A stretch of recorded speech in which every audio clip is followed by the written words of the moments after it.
بسم اللہ الرحمن الرحیم۔ السلام علیکم۔ آپ کے گھر سے کبھی رزق ختم نہیں ہوگا۔ جس گھر سے پرندوں، جانوروں اور چونٹیوں کو رزق ملتا رہے، اس گھر سے کبھی رزق ختم نہیں ہوتا۔ آپ تجربہ کر لیں، آپ پرندوں، چونٹیوں اور بلی وغیرہ کو کھانا، دانا اور پانی ڈالنا شروع کر دیں، آپ کے گھر کا کچن کبھی انشاءاللہ بند نہیں ہوگا۔ کھانے کی قدر کرو۔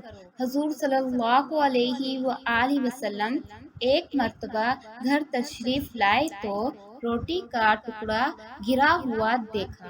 آپ صلی اللہ علیہ وآلہ وسلم نے اسے اٹھا کر صاف کیا اور کھا لیا اور فرمایا، اے عائشہ، عزت دار چیز کی عزت کرو۔ جب اللہ تعالیٰ کسی قوم کا رزق چھین لیتا ہے تو واپس نہیں کرتا۔